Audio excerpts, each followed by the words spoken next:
Hey, this is Joe, and welcome back to the Dark Souls Map Challenge, the series where we try to recreate the entire map of Dark Souls entirely from memory.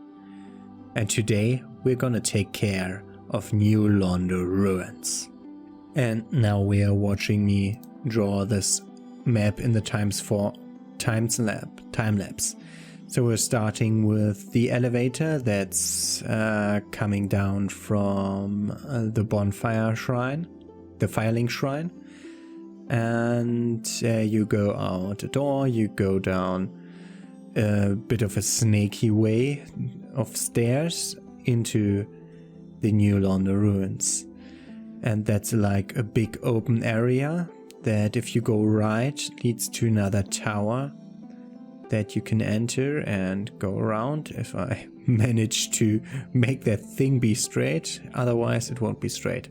Whatever, nobody cares if the lines are straight, it's the idea that counts. So you go into that tower, and that's where you come in if you come here from the Valley of Drakes. And to this side of this big open area, we have a little stairway leading down that leads you to a window where you can talk to the magic smith. And this side of the ruins lead you to... now I'm doing the stairs. Okay. So down here is this magic smith NPC. Who is like the first smith that you can find if you want to go to a smith the fastest, but without Titanite at the beginning it doesn't really matter if you go there. So this item that I just drew is interesting. That's transient curses. You need them to fight the ghosts in Anor Londo. There are a few hollows around here. The little bit of bigger blob that I just drew is the crestfallen knight who will attack you here if you've progressed enough in the game. That is after ringing both bells, I think. And I just drew on the other side, I drew a gate at the side that's to the Valley of Drakes. You have to have a key to unlock that. That's the key to the New Londo Ruins. So you go over a bridge that's spanning over water. It's just like a bit above the water at the beginning of this. We will lower the water of this lake. So you go over that bridge. You come to a little open area where you have your first encounter with the ghosts. If you hang to the right side and go over this little walkway that's just a smidge below the water edge, so you can actually walk there, you get to that item, the left one that you can see here. That item is a Firekeeper soul. The other item that I drew here was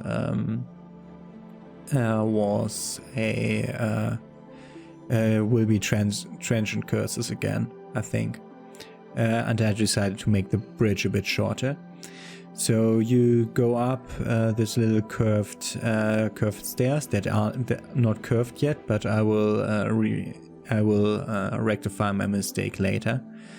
You go up that, you fight some more ghosts, and then you enter this building for the first time. This is the upper part of the New Londo Church that we'll enter a few times from different entries. So directly, if you go in, if you go left at that way, you go to an elevator that is a shortcut elevator to lower New Londo later. But now if you look actually down in the elevator shaft, there's water there, so the elevator won't work. You have to activate it by lowering the water level.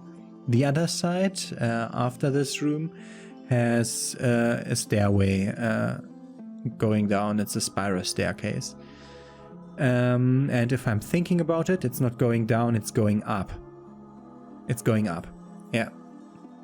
And here I was thinking about how the next thing is attached, and then I will soon realize that that's completely bullshit what I drew here.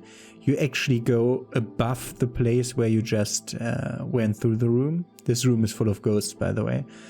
You actually go above that, so this isn't, you can't go from the room to the right because there's a wall there. But if you go up the stairway, you go down this hallway and you can go straight. At the end of that, there's an item. You are now in like the upper floor of the rafters of the church. But you can't really see it's a church yet because there's water in there. And you can't really see down and see where you are. But you're actually in the New Londo Church. So if you go along the rafters to the other side, you can go past some edges and find an item there. I have no idea what these items are. When in doubt, these items are transient curses, more of them. There are a few scattered around here. I think there are also like weapons that I didn't use in my playthroughs. In my playthrough, single. I did one playthrough of this. Now I realized, wait, this whole thing doesn't make sense because there's like no real right angles other than the walls itself of the church. But everything else is like going around corners and stuff. And also to make this next part make sense, this other part up there must be also slanted. And I just rectified my mistake about the stairway that I didn't snake enough. Now I have to, of course, to redraw a bit of this, so it's everything's there that's supposed to be there. So you go, if you go on this side of the rafters, there is an opening in the wall. You can go through, and you reach. If you go through there, that looked weird.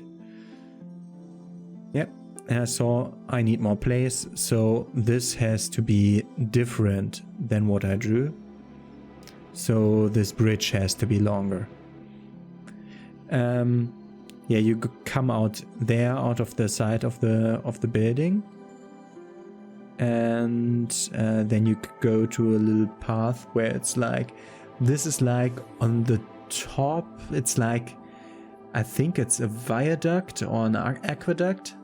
Now I'm moving the shoreline because I need the place for the viaduct thingy, which is an interesting thing because you'll see it as I draw it now, because it has an upper and a lower ledge that you can walk around the upper ledge. You can drop down a ladder to the lower ledge, or you can just jump down, but then you can't get up if you didn't drop the ladder first. And there's like some stuff to explore and some items around there. Now I realized that this isn't what it looks like, and it actually spans on further outwards if you go this way. So because I realized that exactly there we come out of the rafters of the church and go towards this viaduct place, it's exactly there where you drop down the ladder to the lower part of that. This ladder has to be dropped down. It isn't there from the beginning.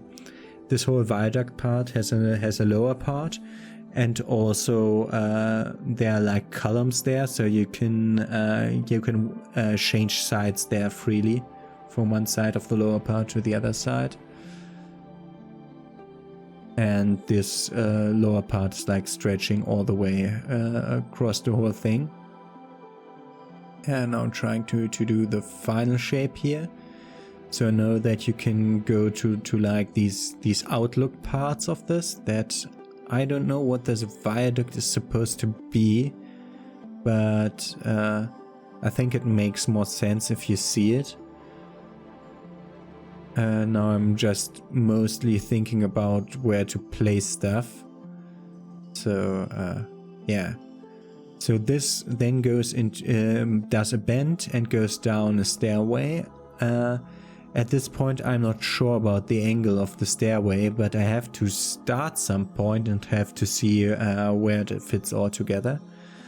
So the stairway that's going down is actually broken off, and you can't just go further on that side, but you can jump a gap to completely avoid going into that building, which isn't a good idea because you need to enter that building to get a key that's very important. So if you just jump over that to the other side of the stairway and you turn an immediate left, you can go to a little tower or outlook of some kind, and there's an item inside there. I don't remember what item it is. I just remember it's an item. So if you now enter this building, this is complicated. This building has 3 or 4 floors. And I'm basically just drawing in the ground floor and the ladder to the roof that's from the ground floor, and I'm not drawing in the other floors. So there are more floors with more items and more enemies, but I didn't draw them. I just will draw in the stairways that are leading there. So you go straight through the next door, turn a left, and then you're in this bigger room which has like a thing at the end, like a fireplace kind of thingy at the end, where there's a ladder leading up to the roof. Maybe it's just a maintenance ladder, I have no idea. Wow, how perfectly I drew the stairs here. They look really... I'm normally more careful about doing stairs, but whatever. So you can go down both sides of this house to go to the lower floors, but it's the upper floor that's interesting. So in the upper floor there is an NPC, and if you go there with the Lord, after acquiring the Lord vessel, he gives you a key to unlock the seal of New Londo. So I called him the Sealer NPC, but I don't really know what his name is. I just know that he is the NPC who can cure your curses. So if you not go left into the tower, but right, if you exit this building, you can go.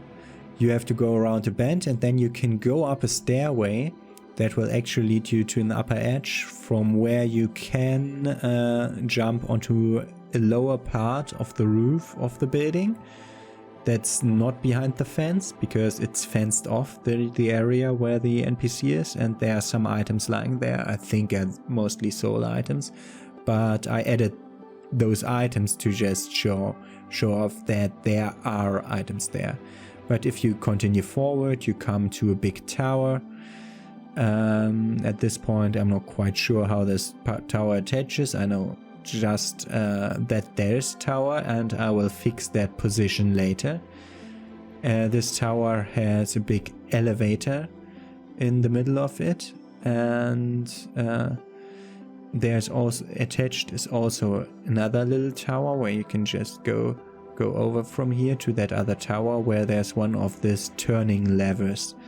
You can only enter this tower with the key to the seal or key of the seal. I'm not sure which way to write it is right, so I used both ways in my map, in the descriptions. Now I'm thinking about lowering it down, and now I'm rethinking about, wait, let's just put in the next thing. So we can also go up some stairs in this tower, which will lead us to a thing overlooking the next part.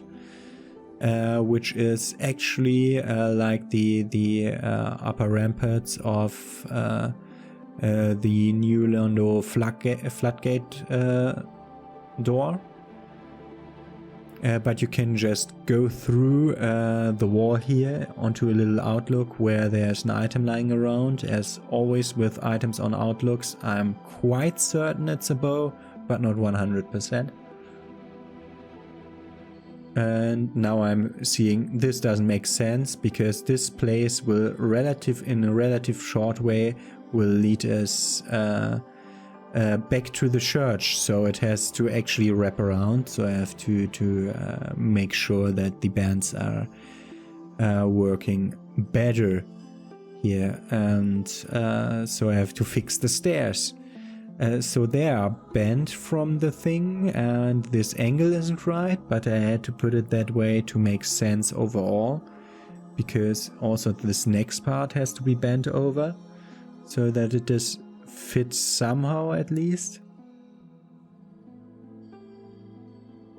Yeah, something like this maybe, I'm thinking now.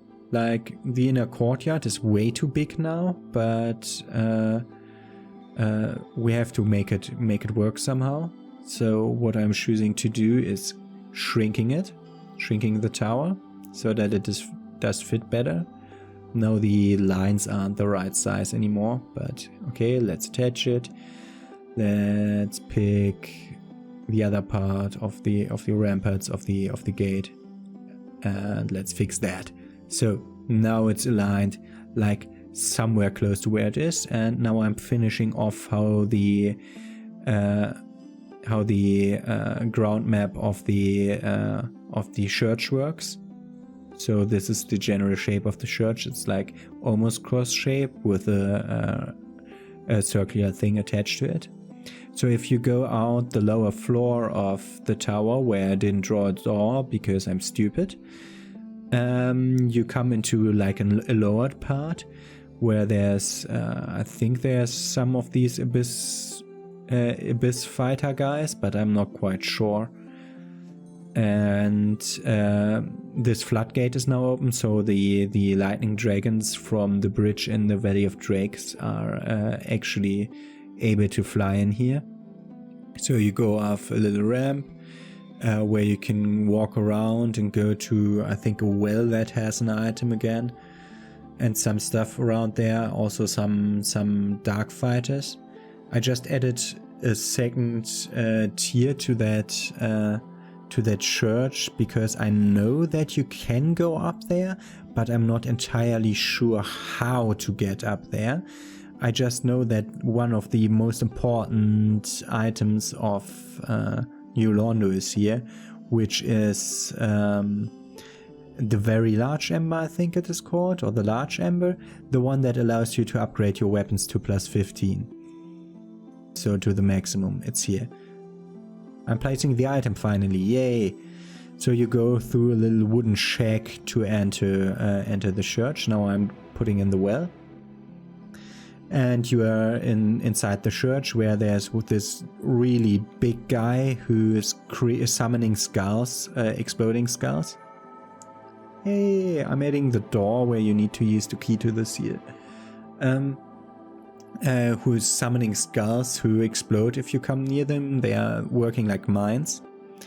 So you go out the other side of the church and go around the corner, go above a little bridge, and then you can go to this tower where there's a stairway leading down.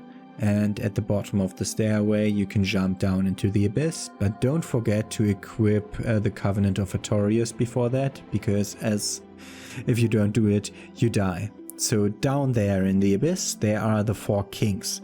One that is the first of our Lord Souls that we are describing in this series. You need to get 4 Lord Souls to open the gate to the kiln. So I'm drawing in the 4 kings now. Actually they can be 4 or 3 or 5 kings, according to how much damage you do to each king. So you can like over damage them, so only 3 appear, and you can like barely damage them to death, so it will be 5 that are appearing. And I think there's a total maximum of 4 at a time, so they're spawning on a timer. So when the next one comes depends on the timer, and there can be maximum of 4 of them in there. I'm doing my descriptions now. Have to pick the proper font and stuff. Yeah, that's the elevator. And then I'm seeing, wait, I have so much space on this. Let's actually make this bigger, more bigger, so that it actually fills the place way better. So this is the elevator to Firelink Shrine, as I wrote. Here we come from the Valley of the Drakes, where we have to use the key to New Londo Ruins to enter. That's the Mage Smith. That's Transient Curses. That's the Firekeeper Soul. That's an Ember. This is number A. As we will write in this little legend, the Sealer NPC, you have to have the Lord Vessel to get the key to the seal. B is the Four Kings.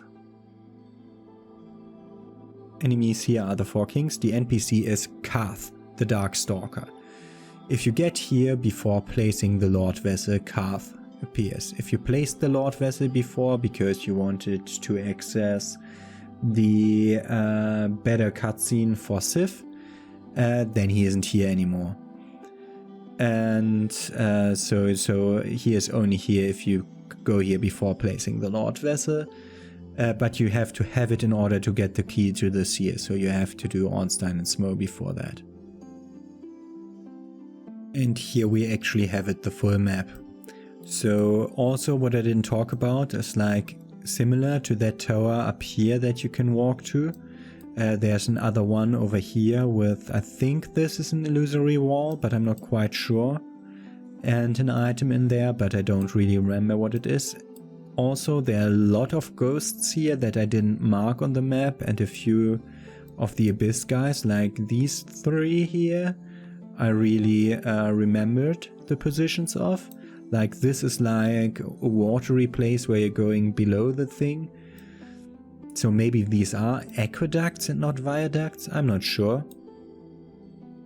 But over here are also more of the Dark Wraith guys.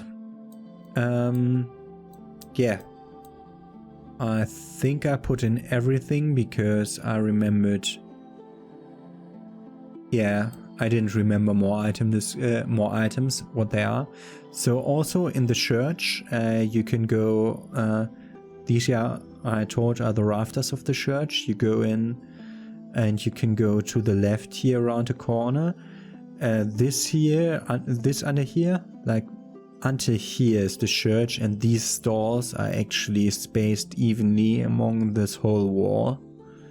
So you can go around here, go to the elevator, access your shortcut to the upper part. You can also go up here, which will lead you to a balcony, which will lead you here. So I'm drawing that in after I'm done recording this. So this part of the balcony that leads you to the Amber. This also has 2 floors, and I think that's the upper floor. But I'll just do the balcony here. So you'll be able to see that. And I'm also adding in the door over here, which is leading up here. But I think I talked about everything. Yeah. Okay. I'm seeing you next week with the Duke's Archive, which is a map that will be far more complicated than this one, because we are speaking about 4 floors with a tower on top of it and another tower next to it that has like 5 or 6 floors if I have to paint them all apart from each other. So that will be a lot of arrows I have to point at discontinued drawings. It will be fun. See you next week.